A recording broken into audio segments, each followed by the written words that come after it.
عليكم ورحمة الله وبركاته. إن الحمد لله نحمده ونستعينه ونستغفره ونؤمن به ونتوكل عليه ونعوذ بالله من شرور أنفسنا ومن سيئات أعمالنا. من يهده الله فلا مضل له ومن يضلله فلا هادي له. ونشهد أن لا إله إلا الله وحده لا شريك له وأشهد أن محمدا عبده ورسوله.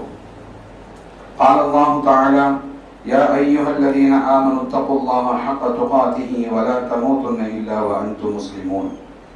يا أيها الناس اتقوا ربكم الذي خلقكم من نفس واحدة وخلق منها زوجها وبث منهما رجالا كثيرا ونساء واتقوا الله الذي تساءلون به والأرحام إن الله كان عليكم رقيبا.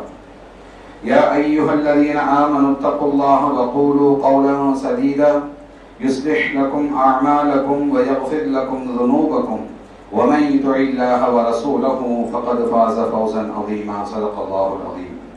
قال رسول الله صلى الله عليه وسلم: إن أصدق الحديث كتاب الله وأحسن الهدي هدي محمد صلى الله عليه وسلم وشر الأمور محدثاتها وكل محدثة بدعة وكل بدعة ضلالة وكل ضلالة في النار أو كما قال. وقال تعالى في القرآن المجيد: إنهم فتية آمنوا بربهم وزدناهم هدى. صدق الله العلي العظيم. எல்லா புகழும் புகழ்ச்சியும் இந்த உலகத்தை படைத்து பரிபாலித்து ரசித்து வரக்கூடிய ஏகனான அல்லாஹ் ஒருவனுக்கே உரித்தாகட்டும்.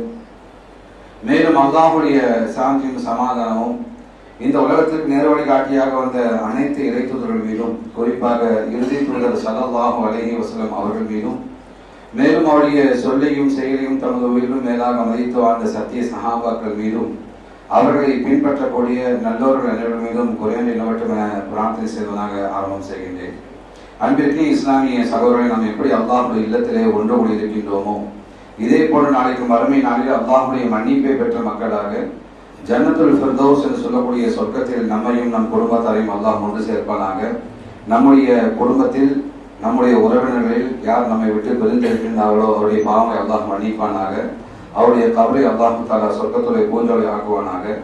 நம்முடைய வாழ்க்கையும் மகிழ்ச்சிகரமான வாழ்க்கையாகவும் மரணத்துக்கு பின் அல்லாஹுடைய திருப்தி பெற்ற ஒரு வாழ்க்கையாக வாழக்கூடிய நல்ல மக்களாக அல்லாஹு தஆலா ஆக்கி அருள்வானாக என்று பிரார்த்தனை செய்வதாக ஆர்வம் செய்கின்றேன்.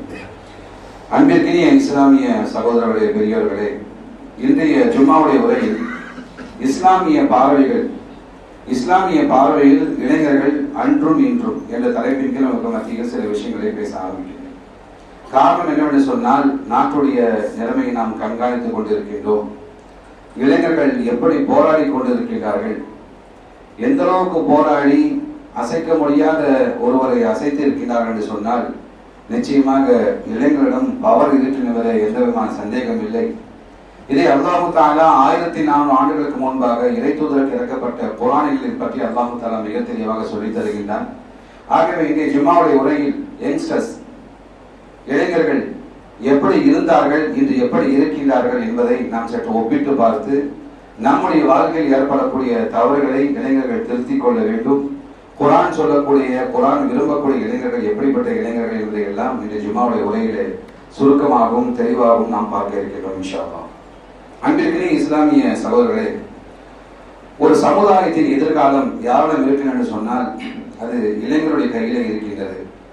ஒரு நாட்டின் வளர்ச்சி, ஒரு குடும்பத்தின் பாதுகாப்பு, ஒரு சமுதாயத்தின் முன்னேற்றம், இதையெல்லாம் தாண்டி இந்த தீனுடைய, இந்த மார்க்கத்துடைய வளர்ச்சி, எழுச்சி எல்லாம் யாரும் இருக்கிறது சொன்னால் இளைஞர்கள் இருந்து கொண்டிருக்கின்றது எந்த விதமான சந்தேகம் இல்லை.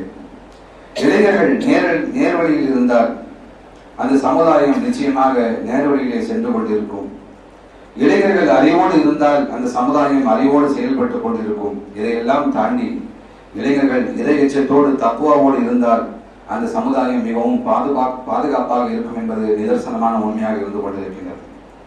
அன்பிற்கினிய இஸ்லாமிய சகோதரர்களே, இந்த தலைப்பு எடுக்கப்பட்டதுடைய பின்னணியை எடுத்துவிட்டு நான் தலைப்பு பற்றி ஆசைப்படுகின்றேன். இந்தியாவில் சமீப காலமாக இளைஞருடைய ஒரு இயக்கம் மக்களுக்கு மத்தியிலே மிக ஃபேமஸாக இருந்து கொண்டிருக்கின்றது. சிஜேபி என்று சொல்லக்கூடிய இயக்கம் மிகவும் ஃபேமஸாக இருந்து கொண்டிருக்கிறது. அந்த சிஜேபி இயக்கம் தோன்றதற்கு முக்கியமான காரணம் என்னன்னு சொன்னால், படித்த அதிகம் படித்த ஒரு உச்சமன்ற நீதிபதி அவர்கள் தம்முடைய தீர்ப்பு வழங்கக்கூடிய சமயத்தில் ஒரு கோடிட்டு காட்டுகின்றார்கள். போலி பட்டங்களை பெற்றவர்கள், வேலை இல்லாத சில போராட்டக்காரர்கள், அவர்கள் எல்லாம் சமுதாயத்துக்கு பயனற்ற கரப்பான் பூச்சிகள் என்ற வார்த்தையை பயன்படுத்துகின்றார். இளைஞர்கள் பாருங்கள், நீதிபதி வாயில் உதித்த அந்த வார்த்தையை வைத்து கரப்பான் பூச்சி ஜனதா கட்சி என்ற ஒரு கட்சியை ஆரம்பிக்கின்றார்கள். அந்த கட்சியுடைய மைய நோக்கம் என்னவென்று சொன்னால், அவர்கள் விரும்பக்கூடிய ஒரு கொள்கை என்னவென்று சொன்னால், அது உண்மையில் எல்லோருடைய உள்ளத்திலும் பதிவு செய்திருக்கிறது. அந்த நோக்கத்துடைய முக்கிய நோக்கம் நீதித்துறை மற்றும் தேர்தல் ஆணையத்தில் சீர்திருத்தம் ஏற்படுத்தப்பட வேண்டும். நீதிபதிகள் ஓய்வு பெற்று விட்டால் அவர்களுக்கு இந்த மாநில உறுப்பினர் பதவி தந்து அழகு பார்க்க கூடாது. ஏனென்று சொன்னால், நீதிபதிகள் ஓய்வு பெற்றுவதற்கு பின்பு கிடைக்கக்கூடிய பதவிகளுக்கு ஆசை காட்டி அரசியல்வாதிகள் பெரும் பெரும் தலைவர்கள் தமக்கு சாதகமான தீர்ப்பை வாங்கிக் கொள்கின்றனர். ஆகவே நீதித்துறை நீதிபதி ஓய்வு பெற்று விட்டால் அவர் வீட்டிலே அமர்ந்து கொள்ள வேண்டும் தவிர அவர் சட்டமன்ற பாராளுமன்ற உறுப்பினராக ஒருபோதும் ஆகிவிடக் கூடாது என்ற விஷயத்தையும், அப்படி ஆகியிருந்தால் அதை தடை செய்யக்கூடிய விஷயத்தை சொல்லுகின்றார்கள். இரண்டாவதாக, அரசியலில் 50% பெண்களுக்கு இடஒதுக்கீடு தர வேண்டும். மூன்றாவதாக, ஊடகம் சுதந்திரமாக, மீடியாக்கள் சுதந்திரமாக செயல்பட வேண்டும். கார்பரேட்டுடைய ஆதிக்கம் ஒழிக்கப்பட வேண்டும். ஏனென்று சொன்னால், இந்த மீடியாக்களை எல்லாம் அரசாங்கம், மாநில அரசாங்கம், மத்திய அரசாங்கம் கையிலே வைத்துக் கொண்டு அவர்கள் விரும்பக்கூடிய செய்தியை சொல்லிக் கொண்டிருக்கின்றது. ஆகவே அதை சுதந்திரமாக செயல்பட அனுமதிக்க வேண்டும். நான்காவதாக, கட்சி தாவ தடை சட்டம். ஒரு கட்சியிலிருந்து ஜெயித்து விட்டு இன்னொரு கட்சியில சேர்ந்து கொண்டு அவர் அமைச்சராகின்றார். ஒரு கட்சியில் இருந்து ஜெயித்து விட்டு இன்னொரு கட்சியின் பக்கம் செல்கின்றார் என்று சொன்னால் அதை தடை செய்ய வேண்டும். அப்படி செய்த எம்எல்ஏ எம்பிக்களை 20 ஆண்டுகள் தேர்தலில் போட்டியிடக் கூடாது. ஐந்தாவதாக, கல்வி மற்றும் வேலை வாய்ப்பில் பொதுவான ஒரு சட்டம் கொண்டு வரப்பட வேண்டும். நீட் போன்ற பொது தேர்வுகள், வினாத்தாள் கசிவு முறைகள் முழுமையாக ஒழிக்கப்பட வேண்டும் என்ற விஷயங்களை மையமாக வைத்திருக்கின்றார்கள். அல்ஹம்துலில்லாஹ், அனைத்துமே உயர்ற்றுக்கொள்ளப்படக்கூடிய, சமுதாயத்துக்கு பயன் தரக்கூடிய ஒன்று. இந்த செய்தி மக்களுக்கு மத்தியில் ஆழமாக பதியப்பட்டவுடன் மக்கள் அதை ஏற்றுக்கொள்கின்றார்கள். சாதாரணமாக வெளிநாட்டிலே பணி செய்து கொண்டிருந்த அவர் இந்த கட்சியை ஆரம்பிக்கின்றார். வெளிநாட்டில் இருந்து கொண்டு இணையதள மூலமாகவே மக்களை சேர்க்கின்றார். அதிகமான இளைஞர்கள் சேர்க்கின்றார்கள். ஜூலை 6 முதல் 26 வரை கடுமையான போராட்டம் டெல்லியில் நடைபெறுகின்றது. அந்த போராட்டத்துடைய வெற்றி என்னவென்று சொன்னால், எதற்குமே தலை சாக்காத நம்முடைய பாரத பிரதமர் அந்த மந்திரியை கூப்பிட்டு, தயவு செய்து போராட்டத்தை கட்டுப்படுத்த முடியவில்லை, மாணவர்களுடைய எழுச்சி நான் ஆரம்பத்தில் சொன்னதை கொண்டு ஒரு சமுதாயத்தையே மாற்றக்கூடிய ஒரு எழுச்சி ஏற்படும். ஆகவே தயவு செய்து நீங்கள் ராஜினாமா செய்து விடுங்கள் என்று சொன்னவுடன் அந்த நீட்டுடைய வினாத்தாள் கசிவை பொறுப்பேற்று மத்திய அமைச்சர் தர்மேந்திர பிரதான் பதவியை ராஜினாமா செய்தார். இது இளைஞர்களுக்கு கிடைத்த மிகப்பெரிய ஒரு போராட்டமாக இருந்து கொண்டிருக்கிறது. இன்னும் அவர்கள் போராட வேண்டும். அவர்கள் எப்படி போராட வேண்டும் என்று சொன்னால், மத்தியில் இருக்கக்கூடிய நம்முடைய பாரத பிரதமர், உள்துறை அமைச்சர் அனைவருமே ராஜினாமா செய்ய வேண்டும். இப்படிப்பட்ட போராட்டத்தை இளைஞர்கள் இன்ஷா அல்லாஹ் விரைவாக மேற்கொள்ள இருக்கின்றார்கள். அடுத்தபடியாக உள்துறை அமைச்சருக்கு அவர்கள் கோரிக்கை வைத்திருக்கின்றார்கள், நீங்கள் தயவுசெய்து ராஜினாமா செய்து வேண்டும் என்பதாக. ஆகவே இப்படிப்பட்ட போராட்டத்தின் மூலமாக மிகப்பெரிய மாற்றம் ஏற்பட்டிருக்கிறது என்பதை நாம் எண்ணி பார்க்கும் போது உண்மையில் இளைஞருக்கு மத்தியில் மிகப்பெரிய ஒரு சக்தி இருந்து கொண்டிருக்கின்றது. இந்த நீட் தேர்வு ஒழிக்கப்பட என்பதில் எந்த மாற்று கருத்தும் இல்லை. அதற்காக டெல்லியிலே மாணவர்கள் போராடினார்கள். பல மாணவர்கள் போலீசாரால் அடிபட்டு அவர்கள் மருத்துவமனையிலே சிகிச்சை பெறுகின்றார்கள். அந்த போராட்டத்தின் நீட்சியாக நம்முடைய தமிழகத்திலும் பயங்கரமாக இளைஞர்கள் போராடி கொண்டிருந்தார்கள். ஜனநாயகத்துக்கு எதிராக இளைஞர்கள் போராடி, ஜனநாயக அடிப்படையில் மக்கள் செயல்பட வேண்டும் என்பதாக மக்கள் போராடி கொண்டிருக்கும் போது நம்முடைய புதிய தமிழக முதல்வர் நடிகர் அவர் தம்முடைய கடைசியாக நடித்த முதலமைச்சராகி முதலாக பார்த்த படத்தை அவர் தம்முடைய மந்திரி சகாக்களோடு பார்த்துக் கொண்டிருக்கிறார் சொன்னால் எந்த அளவுக்கு பொறுப்பாக இருக்கின்றார் நம்முடைய முதல்வர். காரணம், அவர் நடிகர், அவர் நடிக்க மட்டும்தான் தெரியும், இப்படிப்பட்ட அரசியல் செய்ய தெரியாது. இருந்தாலும் ஏதோ ஆசையில் வந்து விட்டார். மக்களுடைய போராட்டத்திற்காக வேண்டி இதுவரை நீட் தேர்வுக்காக வேண்டி பதில் சொல்லவில்லை. பின்னால் ஒரு பேச்சு எழுந்து கொண்டிருக்கின்றது. அந்த உண்மையா தகவல் உண்மையா பொய்யா தெரியவில்லை. சுமார் 50,000 கோடி ரூபாய் நம்முடைய முதல்வர் இது முதலீடு செய்திருக்கின்றார், நீட்டுடைய கோச்சிங்காக முதலீடு செய்திருக்கின்றார் என்பதாக ஒரு தகவல் வருகின்றது. ஆகவே இது குறித்து அவர் எந்த விஷயத்தையும் வாய் திறக்கவில்லை என்று சொன்னால் அந்த தகவல் உண்மையாக இருக்குமோ என்ற ஒரு அச்சம் ஏற்படுகின்றது. ஆகவே நாம் எப்படிப்பட்ட ஒரு சிக்கலில் மாட்டி இருக்கின்றோம். மாநிலத்திலும் மத்தியிலும் மாணவர்களுக்கு பாதுகாப்பு இல்லை, படித்த படிப்புக்கு வேலை இல்லை, எதிர்காலம் கேள்விக்குரிய அளவுக்கு இருந்து கொண்டிருக்கின்றது. இப்படிப்பட்ட சந்தர்ப்பத்தில் இளைஞருடைய எழுச்சி, இளைஞருடைய இந்த முயற்சி மிகவும் பாராட்டத்தக்க ஒன்று என்பதில் எந்த சந்தேகம் இல்லை. ஆனால் அன்று வாழ்ந்த இளைஞருக்கும் இன்று வாழ்ந்த இளைஞர்களுக்கும் என்ன வித்தியாசம் என்று சொன்னால், அன்றைய இளைஞர்கள் அல்லாஹ்வுடைய மார்க்கத்திற்காகவே தம்முடைய சக்தியை பயன்படுத்தினார்கள். அல்லாஹ்வுடைய மார்க்கம் மேலோங்கப்பட வேண்டும் என்பதற்காக அவர்கள் பாடுபட்டார்கள். ஆனால் இன்று பல இளைஞர்கள் தம்முடைய சக்தியை சமூக ஊடகங்களில் பயன்படுத்துகின்றார்கள், பொழுதுபோக்கிலே பயன்படுத்துகின்றார்கள், தவறான நட்பிலே பயன்படுத்துகின்றார்கள், போதை ஒழுக்கக்கேடு என்ற ஆசைகளுக்கு பல இளைஞர்கள் தம்முடைய நேரத்தை செலவிட்டுக் கொண்டிருக்கின்றார்கள். ஆகவே ஒரு பக்கம் இளைஞர்கள் போராடுகின்றார்கள், அதற்காக முயற்சி செய்கின்றார்கள், மாற்றங்களை கொண்டு வர ஆசைப்படுகின்றார்கள், வரவேற்கின்றோம். ஆனால் முழு இளைஞர்களும் இப்படி செயல்படுகின்றார்கள் என்று பார்க்கும் என்று சொன்னால் இல்லை, மாறாக சுமார் 25% அல்லது 30% இளைஞர்கள் இப்படி தவறான போக்கில் அவர்கள் சென்று கொண்டிருக்கின்றார்கள். ஆகவே இதன் காரணமாக எல்லா இளைஞர்களும் கெட்டவர்கள் என்ற ஒரு பொருள் அல்ல. இஸ்லாத்தை, மார்க்கத்தை நேசிக்கும் இளைஞர்கள் இன்று நம்முடைய சமுதாயத்தில் இருக்கின்றார்கள். தொழுகையை பாதுகாக்கக்கூடிய, குர்ஆனை கற்றுக்கொள்ளக்கூடிய, பெற்றோரை மதிக்கக்கூடிய, சமுதாயத்துக்கு சேவை செய்யக்கூடிய பல இளைஞர்கள் நம்முடைய சமுதாயத்தில் இருக்கின்றார்கள். ஆனால் சமுதாய அடிப்படையில், இஸ்லாமிய சமுதாய அடிப்படையில் எடுத்து பார்ப்போம் என்று சொன்னால் மிக விரல் விட்டு எண்ணக்கூடிய சில இளைஞர்கள் தான் இப்படிப்பட்ட பணிகளில் இருக்கின்றார்கள். சில இளைஞர்கள் போதைக்கு அடிமையாகி அல்லது இஸ்லாத்தின் பக்கம் எந்த சிந்தனை இல்லாமல் செயல்படக்கூடிய இளைஞர்களும் இருந்து கொண்டிருக்கின்றார். ஆகவே இந்த உரையின் நோக்கம் இளைஞர்களை குறை கூறுவதல்ல, மாறாக அவர்களை சக்தியை உணர்த்தி அவர்கள் மார்க்கத்தின் பக்கம் செயல்படுத்தப்பட வேண்டும் என்ற நோக்கத்திற்காகத்தான் இந்த தலைப்பு எடுக்கப்பட்டிருக்கிறது. முதலிலே நான் ஓதிய வசனத்திலே அல்லாஹ் தஆலா இளைஞர்களை பற்றி சொல்கின்றான். வெள்ளிக்கிழமை நாம் ஒவ்வொரு வெள்ளிக்கிழமையும் சொல்வதற்கு கஹஃப் ஓதுகின்றோம். அந்த கஹஃபிலே அல்லாஹ் சொல்கின்றான், இன்னஹும் ஃபித்யத்துன் ஆமனூ பிரப்பிஹிம் வஸித்னாஹும் ஹுதா. நிச்சயமாக அவர்கள் தங்கள் இறைவனை நம்பிக்கை கொண்ட இளைஞர்கள், மேலும் அவர்களுக்கு நாம் நேர்வழி அதிகப்படுத்தினோம் என்பதாக அல்லாஹ் தஆலா சொல்கின்றார். சூரத்துல் கஹஃபை நாம் தினந்தோறும் வெள்ளிக்கிழமை வாரந்தோறும் ஓதிக்கொண்டிருக்கின்றோம். தயவு செய்து இன்று அதனுடைய மொழிபெயர்ப்பை எடுத்து படித்துப்பார்கள். இளைஞருடைய செயல்பாடுகளையும் எந்த அளவுக்கு அவர்கள் மார்க்கத்திலே மிக தீவிரமாக இருந்தார்கள் என்று சொல்லக்கூடிய ஒரு வரலாற்று சம்பவத்தை தொடராக அல்லாஹ் சொல்லித் தருகின்றார். அந்த சம்பவத்தை உங்களுக்கு சுருக்கமாக நினைவூட்டி விட்டு நாம் அடுத்த விஷயத்துக்கு செல்ல இருக்கின்றோம். என்னவென்று சொன்னால், கஹஃப் என்று சொல்லக்கூடிய குகை தோழர்கள் என்ற சம்பவத்தில் சம்பவம் வருகின்றது. அவர்கள் இஸ்லாத்தை முழுமையாக நேசித்தார்கள், அல்லாஹ்வை முழுமையாக நேசித்தார்கள். அல்லாஹ்வை தவிர யாரையும் வணங்க மாட்டோம், அல்லாஹ்வை தவிர யாரையும் நாங்கள் தெய்வம் என்பதாக சொல்ல மாட்டோம் என்பதாக ஒரு 6-7 இளைஞர்கள் மிக தீவிரமாக இஸ்லாத்திலே அவர்கள் செயல்பட்டுக் கொண்டிருந்தார்கள். உண்மையின் பக்கம் அவர்கள் செயல்பட்டுக் கொண்டிருந்தார்கள். உண்மையை ஒருபோதும் விட்டுக் கொடுக்காமல் அவர்கள் செயல்பட்டுக் கொண்டிருந்தார்கள். அல்லாஹுக்காக தங்களுடைய வீடுகளையும் தங்களுடைய வசதிகளையும் விட்டு சென்றார்கள். அல்லாஹ் அவர்களை பாதுகாத்தான் என்று சொல்லக்கூடிய அந்த வரலாற்று சம்பவத்தை நாம் நினைத்து பார்க்க வேண்டும். இன்று ஜோர்டான் அல்லது துருக்கி பகுதியில் இருக்கக்கூடிய ஒரு நகரத்தில் அந்த ஒரு மன்னன் கொடுங்கோல் ஆட்சி செய்கின்றான். தக்கியானூஸ் என்று சொல்லக்கூடிய ஒரு மன்னன் கொடுங்கோல் ஆட்சி செய்கின்றான். அந்த மன்னனுடைய நாட்டிலே தான் இந்த 7 இளைஞர்களும் இருந்து கொண்டிருக்கின்றார்கள். அந்த இளைஞர்களை அந்த அரசன் அழைத்து சொல்கின்றான், என்னை கடவுளாக ஏற்றுக்கொள்ள வேண்டும், நான் சொல்லக்கூடிய சிலைகளை வணங்க வேண்டும், என்னை யார் மறுக்கின்றாரோ அவரை கொடுமையாக நான் கொலை செய்வேன் என்பதாக கொடூரமாக கொலை செய்கின்றான்.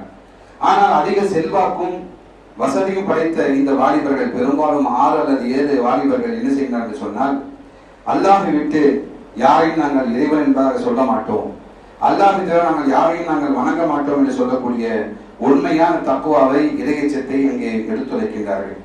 இப்படி பேசிக் கொண்டிருக்கும் போது அந்த அரசன் அந்த மக்கள் மீது கோபப்படுகின்றான். கோபப்பட்டு, உங்களை நாளை அனைவரையும் நான் கொலை செய்ய போகின்றேன், 7 பேரையும் நான் கொலை செய்ய போகின்றேன் என்பதாக அந்த அரசன் தன்னுடைய அரசர்களை கொக்கரிக்கின்றான்.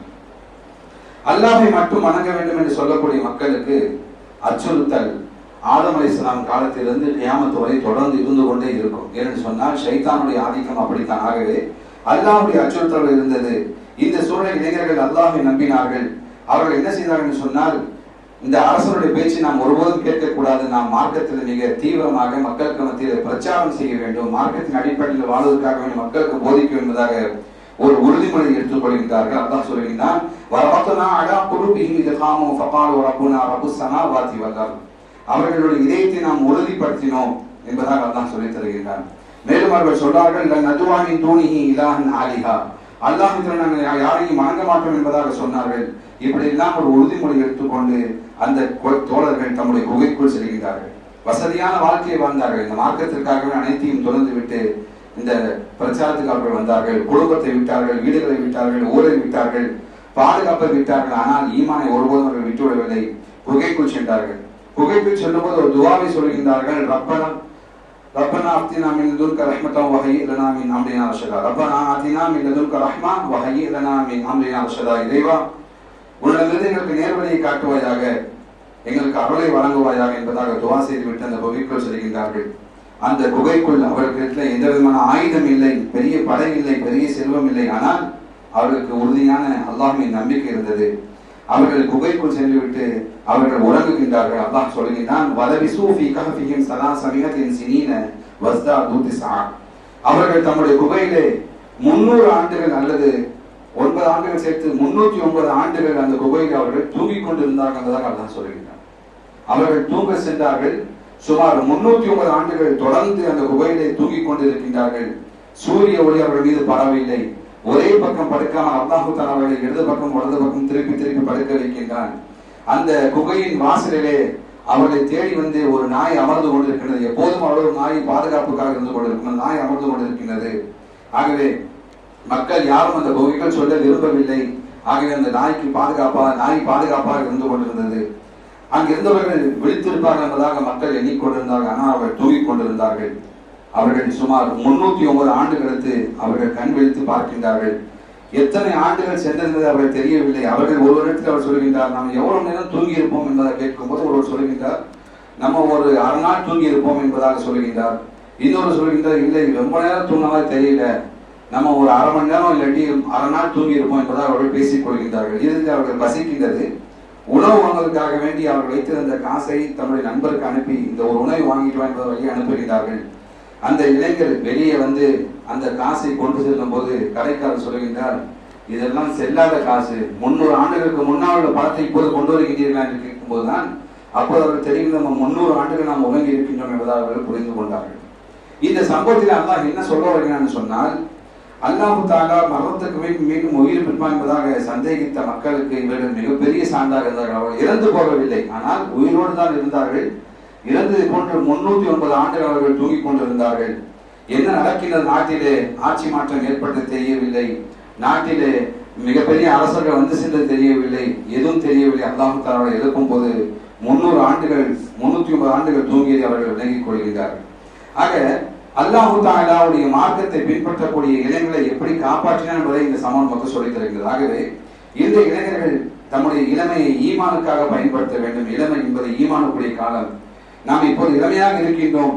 பின்பு வயதான பின்பு, தாடியெல்லாம் நரைத்த பின்பு, கண் தெரியாமல் போன பின்பு நாம் மார்க்கத்தை பாதுகாத்துக் கொள்வோம் என்பதாக இளைஞர்கள் ஒருபோதும் நினைக்கக்கூடாது. காரணம், அந்த கஹஃபுடைய இளைஞர்கள் அப்படி நினைக்கவில்லை. இளமையிலே அல்லாஹ்வை தேர்ந்தெடுத்தார்கள்.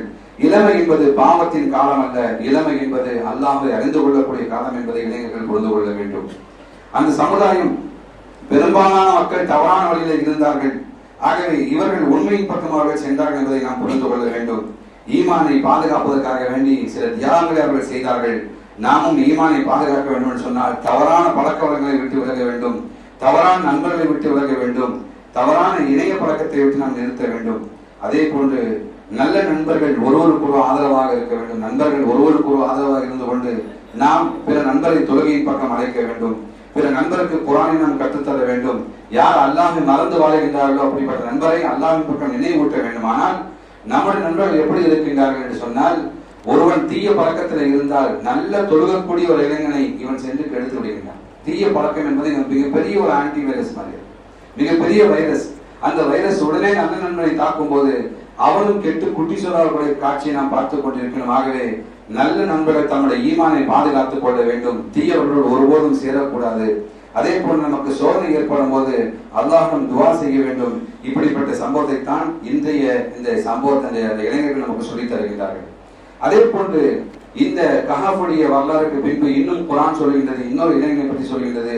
நபி இப்ராஹிம் அலைஹிஸ்ஸலாமுடைய இளமை பருவத்தை குர்ஆன் மிக தெளிவாக சொல்லித் தருகின்றது. அந்த இளமை பருவத்தில் இப்ராஹிம் அலைஹிஸ்ஸலாம் அவர்கள் சிலை வணக்கத்தை எதிர்த்தார்கள். அந்த சமுதாயம் சிலையை வணங்கிக் கொண்டிருந்தது. அவர் கேட்டார், இந்த சிலைகளை கேட்கக்கூடிய சக்தி இருக்கின்றதா, உங்களுக்கு நன்மையும் தீமையும் செய்யக்கூடிய சக்தி இருக்கின்றதாக. இளமை பருவத்திலே தான் இப்ராஹிம் அலைஹிஸ்ஸலாம் இந்த சம்பவத்தை, இந்த கேள்வியை கேட்கின்றார்கள். தம்முடைய தந்தையிடத்திலே கேட்கின்றார்கள், சமுதாயத்திலே கேட்கின்றார்கள். இளமையாக இருக்கும்போதுதான் மக்கள் எல்லாம் சேர்ந்து அந்த இப்ராஹிமை நெருப்பிலே தூக்கி வீசி எறிகின்றார்கள். அப்படி வீசி எறியும்போது அல்லாஹ் சொன்னான், கூனி பர்தன் வ சலாமன் அலா இப்ராஹிம், நெருப்பை இப்ராஹிம் நீ குளிர்ச்சியான ஆகிவிடும் என்பதாக அல்லாஹ் சொன்னான். ஆகவே இளமையில் நாம் வீரத்தோடு இஸ்லாத்திலே செயல்படும் போது அல்லாஹ்வுடைய உதவி வரும் என்பதை இப்ராஹிம் அலைஹிஸ்ஸலாமுடைய வரலாறு நமக்கு ஒரு பாடம். இப்ராஹிம் அலைஹிஸ்ஸலாமுடைய காலம் எப்படி இருந்ததோ அப்படிப்பட்ட ஒரு மோசமான காலத்தில் தான் நாம் வாழ்ந்து கொண்டிருக்கின்றோம். எங்கு பார்த்தாலும் கோயில்கள், எங்கு பார்த்தாலும் அல்லாஹ்வை மறக்கக்கூடிய விஷயங்கள், எங்கு பார்த்தாலும் சிலைகள், தினந்தோறும் சிலைகளை நாம் பார்த்து கொண்டிருக்கின்றோம் என்று சொன்னால் அது குறித்து குறைந்தபட்ச மனதிலே வெறுக்க வேண்டும். இப்ராஹிம் அலைஹிஸ்ஸலாமுடைய காலம் போன்று நாமும் அதற்காக நாம் முயற்சி செய்ய வேண்டும். அடுத்து அல்லாஹ் தஆலா இன்னொரு இளைஞனை அறிமுகப்படுத்துகின்றான். அப்படிப்பட்ட காலத்தில் தான் வாழ்ந்து கொண்டிருக்கிறோம். நபி யூசுப் அலைஹிஸ்ஸலாம் அவர்கள், நபி யூசுப் அலைஹிஸ்ஸலாம் அவர்கள் இளமையாக இருக்கும்போது மிகப்பெரிய ஒரு சோதனையை சந்தித்தார்கள். அவர்களுக்கு அழகு இருந்தது, வசதி இருந்தது, அதிகாரம் இருந்தது, அனைத்தும் இருந்தது. இப்படிப்பட்ட சந்தர்ப்பத்தில் யூசுப் அலைஹிஸ்ஸலாம் அவர்களுக்கு தவறான ஒரு நோக்கத்திற்காக வேண்டி ஒரு பெண்ணை அழைக்கக்கூடிய ஒரு சூழ்நிலை ஏற்படும் போது இளைஞராக இருந்த யூசுப் அலைஹிஸ்ஸலாம் சொன்ன வார்த்தை என்ன? மஆதல்லாஹ், அல்லாஹ் என்னை பாதுகாப்பானாக, நான் அல்லாஹ்வை பாதுகாப்பு தெரியும் என்பதாக யூசுப் அலைஹிஸ்ஸலாம் சொன்னார்கள். இன்றைய இளைஞர்கள் மஆதல்லாஹ்வை மிஸ் செய்து கொண்டிருக்கிறார்கள். காரணம், அந்த காலகட்டத்திலே ஒரு பெண் யூசுப் அலைஹிஸ்ஸலாமை தவறான நோக்கத்தில் அழைத்துக் கொண்டிருந்தார்கள். இன்று நம்முடைய செல்போன்கள் நம்மை தவறான விஷயத்தின் பக்கம் அழைத்துக் கொண்டிருக்கின்றது. நாம் தொழுகையை விட அதிலே நாம் கவனம் செலுத்துகின்றோம் என்று சொன்னால், நாம் யாரும் பார்க்காத நேரத்தில் தவறு செய்யணும் எண்ணிக்கொண்டிருக்கின்றோம். ஆனால் அல்லாஹ் நம்மை பார்த்துக் கொண்டிருக்கின்றான். யூசுப் அலைஹிஸ்ஸலாம் அவர்களுக்கு இப்படிப்பட்ட வாய்ப்பு வந்த போது கூட அவர்கள் அல்லாஹ்வை பயந்தார்கள், அல்லாஹ்வை அஞ்சினார்கள் என்பதை நம்மால் பார்க்க முடிகிறது. அதே போன்று மூசா அலைஹிஸ்ஸலாம் அவர்கள் இளமை பருவத்திலே அநியாயத்துக்கு எதிராக குரல் கொடுத்தார்கள். ஃபிரௌனிடத்திலே நேருக்கு நேராக அவனுடைய கொடுமைகளை எடுத்துரைத்தார்கள். ஃபிரௌன் செய்யக்கூடிய அநியாயங்களை மக்களுக்கு மத்தியிலே பிரகடனப்படுத்தினார்கள். தம்முடைய சக்தியை ஒருபோதும் அவர்கள் தவறான வழியிலே பயன்படுத்தவில்லை. ஆக இப்படி நபிமாருடைய இளமை பருவத்தை பார்க்கும்போது வரிசையாக சொல்லிக்கொண்டே செல்லலாம். ஒவ்வொரு நபிமாரும் தம்முடைய இளமை பருவத்தை இஸ்லாத்திற்காக வேண்டி, மார்க்கத்திற்காக வேண்டி, ஈமானுக்காக வேண்டி பயன்படுத்தினார்கள். ஆனால் இன்று நாம் நம்முடைய இளமை பருவத்தை எதில் பயன்படுத்துகின்றோம் என்று யோசித்து பார்க்க வேண்டும். அதே போன்று நபி ஸல்லல்லாஹு அலைஹி வஸல்லம் எடுத்துக்கொள்வோம் என்று சொன்னால், அவர்களுடைய அழைப்பை ஏற்றுக்கொண்டவர்கள் முதல் இளைஞர் யார் என்று சொன்னால் அலி ரலியல்லாஹு அவர்கள் இளமை பருவத்திலே இஸ்லாத்தை ஏற்றார்கள். நபி ஸல்லல்லாஹு அலைஹி வஸல்லம் அவருடைய உயிருக்கு ஆபத்து வரக்கூடிய நபி ஸல்லல்லாஹு அலைஹி வஸல்லம் அவர்கள் அந்த தம்முடைய மக்காவை விட்டு செல்லக்கூடிய ஹிஜ்ரத் செல்லக்கூடிய நேரத்தில் அந்த இடத்தில் அலி அவர்கள், நான் பார்த்துக் கொள்கிறேன், நீங்கள் சென்று வாருங்கள் என்பதாக ஒரு இளைஞராக இருந்து கொண்டு நபி ஸல்லல்லாஹு அலைஹி வஸல்லம் வழியனுப்பி வைத்தார் என்ற வரலாறு நமக்கு தெரியும். அதே போன்று முஸஅப் இப்னு உமைர், மக்காவிலே மிக வசதியாக வாழ்ந்த இளைஞர், அழகான ஆடை இருந்தது, நல்ல உணவு இருந்தது. ஆனால் இஸ்லாத்தை ஏற்ற போது அனைத்தையும் தொடர்ந்து விட்டு, வசதியை விட்டுவிட்டு நபி ஸல்லல்லாஹு அலைஹி வஸல்லம் பின்னால் அவர்கள் மதீனாவுக்கு சென்ற வரலாறு நமக்கு தெரியும். இறுதியில் நபி ஸல்லல்லாஹு அலைஹி வஸல்லம் அவர்கள் மதீனாவுக்கு ஒரு ஆசிரியராக அவரை தேர்ந்தெடுத்து அனுப்பினார்கள். அவர் மூலம் மதீனாவிலே இஸ்லாம் பரவியது என்பதாக வரலாறு சொல்கின்றது. ஆகவே இன்றைய கேள்வி என்னவென்று சொன்னால், நம்முடைய இளைஞர்கள் நம்முடைய திறமை நாம் எதற்காக பயன்படுத்துகின்றோம் என்பதை யோசித்து பார்க்க வேண்டும். நம்முடைய இளமையை நாம் எதற்காக பயன்படுத்துகின்றோம்? பணம் சம்பாதிக்க வேண்டும் என்பதற்காக நாம் பயன்படுத்துகின்றோமா? அல்லது இளமையில் இருக்கும்போது உல்லாசமாக ஜாலியாக எதையெல்லாம் செய்ய முடியுமோ அதெல்லாம் செய்து முடித்த வேண்டும் எண்ணுகின்றோமா? அல்லது நம்முடைய இளமை பருவத்தை நாம் இஸ்லாத்துக்காக பயன்படுத்துகின்றோமா என்பதை யோசித்து பார்க்க வேண்டும். அதே போன்று உசாமா இப்னு ஸைத் அவர்கள் இளம் வயதிலே மிகப்பெரிய ஒரு படை தளபதியாக நியமிக்கப்படுகின்றார்கள். பெரும் பெரும் சஹாபாக்களுக்கு ஒரு முன்மாதிரியாக இருந்தார்கள். இஸ்லாம் வயதை மட்டும் பார்க்கவில்லை, திறமையும் நம்பிக்கை பார்க்கின்றது, பொறுப்பை பார்க்கின்றது. அதே போன்று முஆத் இப்னு ஜபலை எடுத்துக்கொள்ளும் என்று சொன்னால், இளமையிலே மார்க்கத்துடைய சிறந்த அறிவு பெற்றவராக இருந்தார்கள். நபி ஸல்லல்லாஹு அலைஹி வஸல்லம் அவர்கள் மக்களுக்கு மார்க்கத்தை சொல்வதற்காக வேண்டி முஆத் இப்னு ஜபல் அவர்களை தேர்ந்தெடுத்து அனுப்பினார்கள். ஆனால் இன்றைய இளைஞர்கள் இந்த மார்க்கத்தை எந்த அளவு கற்று இருக்கின்றார்கள்? இன்றைய இளைஞர்கள் குறைந்தபட்சம், மிக குறைந்தபட்சம் சரியான முறையில் 2 ரக்காத் தொழுவ தெரியுமா என்று சொன்னால் மிகப்பெரிய ஒரு கேள்விதான். இதோ ரோபோ மாதிரி இமாம் தொழ வைத்தால் பின்னால் தொழுகின்றார்கள். அல்லது தனியாக வந்தால் அவர்கள் தொழுது செல்கின்றார்கள். ஆனால் தனித்தனியாக நீங்கள் தொழுகையிலே அல்லாஹ் அக்பரில் இருந்து சலாம் சொல்லும் வரை அனைத்து விஷயங்களையும் சத்தமாக ஓதி நீங்கள் சரியாக ஓதுகின்றீர்கள் என்பதை சரிபார்க்க வேண்டுமானால் இளைஞர்கள் அது கொண்ட நேரங்கள் இல்லை. ஆனால் தமிழ் நேரத்தை வீணான விஷயங்கள் செலவழிப்பதற்காக வேண்டி மிகவும் தயாராக இருக்கின்றார்கள். ஆக அல்லாஹ்வுடைய மார்க்கத்தை நாம் எப்படி கற்றிருக்கின்றோம்? முஆத் இப்னு ஜபல் ஒரு மக்களுக்கு ஆசிரியராக அல்லாஹ்வுடைய தூதர் அனுப்புகின்றார் என்று சொன்னால் நாம் நமக்கு நாமே ஆசிரியராக இருக்க வேண்டும். நாம் ஒழுங்காக கற்று இருக்கின்றோம் என்பதை யோசித்து பார்க்க வேண்டும். ஆனால் இளைஞர்கள் அதை பற்றி யோசிப்பதில்லை. இந்த இளைஞர்கள் சந்திக்கக்கூடிய மிகப்பெரிய சவால் என்ன சொன்னால், முதல் சவால் டைம் வேஸ்ட், நேரத்தை வீண் விரயம் செய்வதிலே இளைஞர்கள் முன்னணியிலே இந்த இளைஞர்கள் இருந்து கொண்டிருக்கிறார்கள். மணிக்காட்டாக இரவு முழுவதும் பகல் முழுவதும் நேரம் கிடைக்கும் போது கொஞ்சம் டீ குடிக்கிற நேரம் கூட டைம் இல்லாம இளைஞர்கள் தங்களுடைய நேரத்தை முழுமையாக சமூக ஊடகங்களை கவனம் செலுத்துகின்றார்கள். சின்ன சின்ன ஷார்ட்ஸ் வீடியோக்களை போடுவதை கவனம் செலுத்துகின்றார்கள், அல்லது தேவையற்ற அந்த விளையாட்டுகளை கவனம் செலுத்துகின்றார்கள். ஆக இப்படிப்பட்ட எந்த பிரயோஜனம் இல்லாத விஷயத்தில் அவர்கள் கவனம் செலுத்திக் கொண்டிருக்கின்றார்கள். ஆனால் தொழுகைக்கு வருவதற்கு நேரம் இல்லை, பள்ளிவாசல் வந்து குர்ஆன் கற்றுக்கொள்வதற்கு நேரம் இல்லை. ஏன் தம்முடைய பெற்றோர்கள் பேசுவதற்கு இளைஞர்களுக்கு நேரம் இல்லை?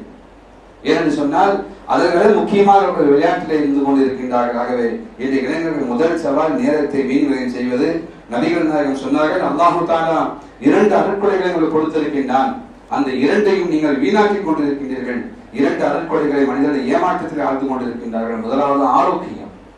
இந்த ஆரோக்கியம் என்பது எப்போதும் நிலையாக இருக்காது.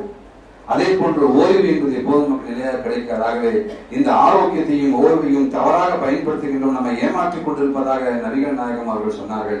ஆகவே இந்த இளைஞர்கள் தம்முடைய ஆரோக்கியத்தையும் ஓய்வு நேரத்தையும் எதில் பயன்படுத்துகிறார்கள் யோசித்து பார்க்க வேண்டும். இளமை என்பது மிகப்பெரிய ஒரு அருட்கொடை, நேரம் என்பது மிகப்பெரிய அருட்கொடை. 2ஐயும் நாம் ஒருபோதும் வீணாக்கி கொள்ளக்கூடாது. 2வது சவால் என்னன்னு சொன்னால், இந்த இளைஞர்களுக்கு தவறான ஃப்ரெண்ட்ஷிப், தவறான நட்பு என்பது அதிகமாகிக் கொண்டே செல்கின்றது. ஒரு இளைஞருடைய வாழ்க்கையை மாற்றுவதிலே, திருப்புவதிலே நண்பர்களுக்கு மிகப்பெரிய ஒரு பங்கு இருக்கின்றது. அதைத்தான் நபிகள் நாயகம் சொன்னார்கள், நல்ல நண்பன் ஒரு பெர்ஃபியூம்க்கு ஒரு உதாரணமாக சொன்னார்கள், ஒரு அத்தருக்கு உதாரணமாக சொன்னார்கள். அவன் கொடுத்தாலும் கொடுக்காவிட்டாலும் அந்த நறுமணம் வந்து கொண்டே இருக்கும். ஆக நல்ல நண்பன் நல்ல விஷயத்தை சொல்லிக் கொண்டே இருப்பான், நல்ல விஷயத்தை போதித்துக் கொண்டு இருப்பான், நல்ல விஷயத்தை கற்றுக்கொண்டு இருப்பான், நல்ல விஷயத்தை கற்பித்துக் கொண்டு இருப்பான். ஆனால் தீய நண்பன் நபிகள் நாயகம் சொன்னார்கள், கொள்ளரை பற்றி இருக்கக்கூடிய ஒரு ஃபேக்டரி நெருப்பு ஃபேக்டரி இருக்கக்கூடிய ஒரு மனிதனை போன்று. அங்கே நீங்கள் சென்றால் அனலை சுவாசிப்பீர்கள், வேறுடைய நாட்டத்தை நீங்கள் சுவாசிப்பீர்கள். ஆகவே எந்த பயனும் இல்லை என்பதாக தீய நட்பு உதாரணமாக சொன்னார்கள். ஆகவே இன்று நம்முடைய நட்பை மாற்றுவதிலே மிகப்பெரிய ஒரு கவனம் செலுத்த வேண்டும். நல்ல நண்பன் நம்மை தொழில் கலைத்துக் கொண்டிருப்பான். தீய நண்பன் பலவிதமான கெட்ட பழக்க வழக்கங்களுக்கு முதலாக நம்ம தீய நண்பன் கற்றுத்தரக்கூடிய கெட்ட பழக்க வழக்கம் போனை பார்ப்பதை கற்றுத்தருகின்றான். அதே போன்று அந்த புகைப்பிடிப்பதை கற்றுத்தருகின்றான், கண்ட பாக்கு போடுவதை கற்றுத்தருகின்றான், போதை பழக்கத்தை கற்றுத்தருகின்றான், மது குடிப்பதை கற்றுத்தருகின்றான், விபச்சாரம் செய்வதை கற்றுத்தருகின்றான். அதற்கு பின்னால் இவன் செம்மறியாடை போட்டு இவன் சென்று கொண்டிருக்கிறான் நண்பன். ஆகவே நல்ல நண்பன் என்பது நம்மை தொழுகைக்கு அழைக்க வேண்டும். நல்ல நண்பன் நமக்கு குர்ஆனை கற்றுக் கொடுக்க வேண்டும், அல்லது குர்ஆனை கற்றுக் கொடுக்க ஊக்குவிக்க வேண்டும். அதே போன்று பெற்றோர்களை மதிக்க சொல்லுவான், தவறான விஷயத்தை ஒருபோதும் அறிமுகப்படுத்த மாட்டான் என்பதாக சொன்னார்கள். அபூபக்கர் சித்தீக் அவர்கள் சொன்னார்கள், உண்மையான நண்பன் யார் தெரியுமா? நீங்கள் தவறு செய்யும் போது உங்களை யார் எச்சரிக்கின்றாரோ, நீங்கள் தவறு செய்யும் போது நீ செய்வது தவறு என்பதாக யார் சொல்லுகின்றாரோ அவன் தான் உங்களுடைய உண்மையான நண்பன் என்பதாக அபூபக்கர் சித்தீக் அவர்கள் சொன்னார்கள். தீய நண்பன் யார் தெரியுமா? நீங்கள் தவறு செய்யும் போது உங்களுக்கு யார் துணை புரிகின்றானோ, ஒரு சிகரெட் வாங்குவதற்கு ஒரு 5 ரூபாய் கம்மியா இருக்குன்னு சொல்லும் போது நாத்தலாம் வச்சான் என்பதாக யான் எடுத்துக்கொள்கின்றானோ அவன் நண்பன் அல்ல, உங்களுக்கு எதிரி என்பதாக அபூபக்கர் சித்திக் அவர்கள் சொன்னார்கள். மது குடிப்பதற்காக வேண்டி எப்போது உங்களை பார்ட்னரை சேர்க்கின்றானோ அவன் தீய நண்பன் என்பதாக சொன்னார்கள். தொழுகைக்கு நீங்க அழைக்கும் போது நீங்க போயிட்டு வாங்க நான் வரல என்பதாக சொல்லினால் அவன் தீய நண்பன் தான் என்பதாக சொன்னார். ஆகவே தீய நட்பை நாம் ஒழிக்க வேண்டும். இது மிகப்பெரிய ஒரு சவால், தவறான நட்பாக இருந்து கொண்டிருக்கின்றது. நபிகள் நாயகம் அவர்கள் சொன்னார்கள், உங்கள் நண்பன் எந்த மார்க்கத்தில் இருக்கின்றானோ அதே மார்க்கத்தில் தான் நீங்களும் இருக்கின்றீர்கள். ஆகவே நீங்கள் யாரோடு நட்பு கொண்டிருப்பதை பார்த்துக் கொள்ளுங்கள். ஆக நம்முடைய நட்பு என்பது நல்ல நட்பாக இருக்கணும் இஸ்லாம் சொல்லுகின்றது. நம்முடைய நண்பன் நம்மை அல்லாஹ்வுடன் நெருக்கமாக்க வேண்டும், தீய நண்பன் நம்மை ஷைத்தானுடன் நெருக்கமாக்குகின்றான். 3வது பெரிய சவால் ஒழுக்க சோதனைகள். மிக சுலபமாக இந்த இளைஞர்கள் கெட்டு போகின்றார். ஒரு கைபேசியும் ஒரு இன்டர்நெட்டும் இருந்தால் போதும் மிக இலகுவாக அவர்கள் கெட்டு போகின்றார்கள். பார்க்கக்கூடாத காட்சியெல்லாம் தனியாக அமர்ந்து கொண்டு அவர்கள் பார்த்துக் கொண்டிருக்கின்றார்கள். இதுவே மிக பெரிய ஒரு சோதனையாக இருந்து கொண்டிருக்கின்றது. ஆனால் ஒரு முஃமின் நினைக்க வேண்டும், நான் தனியாக இல்லை, என்னோடு அல்லாஹ் இருந்து கொண்டிருக்கின்றான். என்னை யாரும் பார்க்க வேண்டியதாக என்ன வேண்டாம், இந்த ரூமுக்குள் நான் மட்டும் இருக்கின்றேன், கதவை மூடி இருக்கின்றேன். என் பெற்றோரோ, என்னுடைய நண்பரோ, என்னுடைய உறவினர்களோ, என்னுடைய பிள்ளைகளோ, என்னுடைய சகோதரர்களோ பார்க்க வேண்டியதாக என்ன வேண்டாம், அல்லாஹ் உங்களை பார்த்துக் கொண்டிருக்கிறான். நீங்கள் செய்யக்கூடிய விஷயத்தை அல்லாஹ் பார்த்துக் கொண்டிருக்கிறான். ஆக ஒரு முஃமின், நான் தனியாக இல்லை, என்னை அல்லாஹ் பார்த்துக் கொண்டிருக்கிறான். இதே வார்த்தையை தான் நபிகள் நாயகம் அவர்கள் தம்முடைய நண்பர் அபூபக்கருக்கு சொன்னார்கள். இன்னல்லாஹ மஅனா, அபூபக்கர் அவர்கள் நாம் தனியாக இல்லை, நம்மோடு அல்லாஹ் இருந்து கொண்டிருக்கிறான். ஆகவே அல்லாஹ் உங்களோடு இருந்து கொண்டிருக்கிறான் என்ற எண்ணம் இருக்க வேண்டும். நான்காவது பெரிய சவால் இளைஞர்களுக்கு போதை பழக்க வழக்கங்கள். போதை பழக்க வழக்கத்தை பயன்படுத்துவது நாளுக்கு நாள் அதிகமாகிக் கொண்டிருக்க. எத்தனை ஆட்சிகள் மாறினாலும் அந்த போதை பழக்க வழக்கத்தை ஒழிக்க முடியவில்லை. போதையை ஒருபோதும் ஒழிக்கவே முடியாது. ஏனென்று சொன்னால், போதை அவன் பயன்படுத்துகின்றானோ அவன் திருந்தாதவரை போதையை ஒழிக்க முடியாது. ஆகவே இதே போட்டுத்தான் போதை பழக்க வழக்கத்தில் நம்முடைய நண்பன் நம்மை பழக்கப்படுத்திருக்கின்றான். ஒரு முறை மட்டும் பழகி பாருங்கள், ஒரு முறை மட்டும் ஒன்றும் ஆகாது என்பதாக சொல்லி நமக்கு அவன் ஊக்குவிக்கின்றான். இறுதியிலே அவன் அறிவையும் உடலையும் அவன் விட்டுவிடுகின்றான்.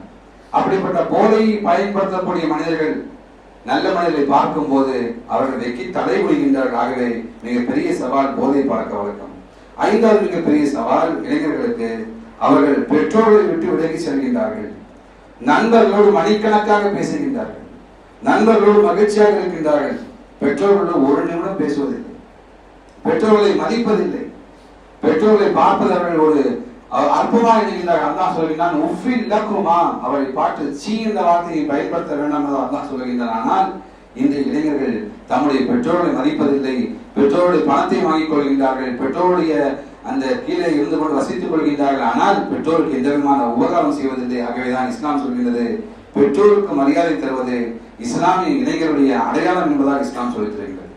ஆகவே இந்த இளைஞருடைய மிகப்பெரிய பொறுப்பு 5 விஷயங்களை பாதுகாக்க வேண்டும்.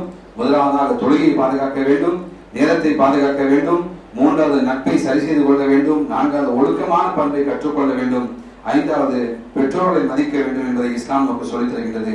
இளமையில் தொழுகைதான் சிறப்பு, இளமையில் குர்ஆன் ஓதுவதுதான் சிறப்பு என்பதை புரிந்து கொள்ள வேண்டும். இளமையில் நாம் செய்யக்கூடிய எல்லா நன்மைகளுக்கும் அதிகமான நற்கூலி உண்டு என்பதை விளங்கிக் கொள்ள வேண்டும்.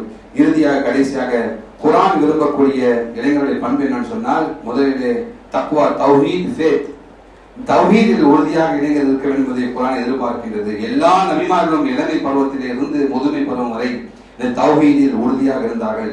எந்த ஒரு சூழ்நிலை வந்தாலும் அல்லாஹ் மட்டும் முழுமையாக சார்ந்திருக்க வேண்டும் என்பதை இளைஞர்களுக்கு குர்ஆன் விரும்புகின்றது. 2வது, இளைஞருக்கு துணிச்சலும் வீரமும் இருக்க வேண்டும். அதிகார வர்க்கம், பெரும்பான்மை சமுதாயம் தவறான கொள்கைகளை செயல்பட்டுக் கொண்டிருந்தால் அதை எதிர்த்து கேட்கக்கூடிய ஒரு எண்ணம் இளைஞர்களுக்கு வர வேண்டும். ஆனால் இந்த இளைஞர்கள், நம்முடைய தமிழ்நாட்டுடைய இந்த இளைஞர்களில் பலர் எங்கே சென்று கொண்டிருக்கின்றார்கள்? ஒரு சினிமா நடிகையின் பின்னால் சென்று கொண்டிருக்கின்றார்கள். இருக்கக்கூடிய நம்ம ஏரியாவில் இருக்கக்கூடிய அந்த நடிகருடைய பேரவை அல்லது மன்றத்துடைய ஒவ்வொரு போர்டில் படிச்சு பாருங்க, 5 பேர் முஸ்லீம் பேர் வெக்கமாக இருக்கின்றது. அந்த 5 பேரும் முஸ்லீம் பேர். அதே போன்று எலெக்ஷன் வந்துச்சு சொன்னா அந்த பூத்துல பார்ப்போம் சொன்னா வெக்கக்கேடு. இந்த நடிகருடைய கட்சிகளுக்கும் அந்த கண்ட கட்சிகளுக்கு பின்னால் நம்முடைய இஸ்லாமிய இளைஞர்கள் அமர்ந்து கொண்டிருக்கின்றார்கள். இங்கே உட்படும் காரணம் என்ன? அந்த நடிகருடைய மயக்கத்திலே சென்று கொண்டிருக்கின்றார்கள். ஆகவேதான் நாமும் 5 ஆண்டு காலத்திலே ஒரு மிகப்பெரிய சிக்கலை சிக்கி இருக்கின்றோம். 5 ஆண்டு காலம் செல்லுமா தெரியவில்லை. இருந்தாலும் என்ன காரணம் சொன்னால், இப்படிப்பட்ட ஒரு துணிச்சல் இல்லாத காரணமாக நடிகை பார்த்து மயங்கி நாம் நம்முடைய வாழ்க்கையை நாம் அடமானம் வைத்துக் கொண்டிருக்கிறோம். ஆனால் இளைஞர் எப்படி இருக்கணும் சொன்னால், தவறு யார் செய்தாலும் தவறுதான். நபிகள் நாயகம் சொன்னார்கள், என்னுடைய மகள் பாத்திமா தவறு செய்தாலும் தவறுதான், என்னுடைய பாத்திமா மகள் திருடினாலும் தவறுதான், நான் கரத்தை வெட்டுவேன் என்பதாக சொன்னார்கள். அந்த துணிச்சல் இளைஞருக்கு வர வேண்டும் என்பதை குர்ஆன் விரும்புகின்றது. 3வதாக, இளைஞருக்கு மத்தியிலே நல்ல ஒரு சிந்தனை, சுய புத்தி இருக்க வேண்டும். ஒருவன் சொல்வதை கேட்டு மயங்கி விடக்கூடாது, அவன் பேசுவதை கேட்டு நாம் ரசித்து விடக்கூடாது, அவன் செய்யக்கூடிய சில செயல்களை கண்டு நாம் மயங்கி விடக்கூடாது. சுய புத்தியோடு செயல்பட வேண்டும். இவன் யார், இவனுக்கும் இதற்கும் என்ன தொடர்பு இருக்கின்றது, இவன் நம்மை ஆள தகுதியானவனா, யாராக இருந்தாலும் சரி, எந்த ஒரு கட்சியாக இருந்தாலும் சரி, இவன் தகுதியானவனா என்பதை இளைஞர்கள் சுய புத்தியோடு சிந்திக்க வேண்டும்.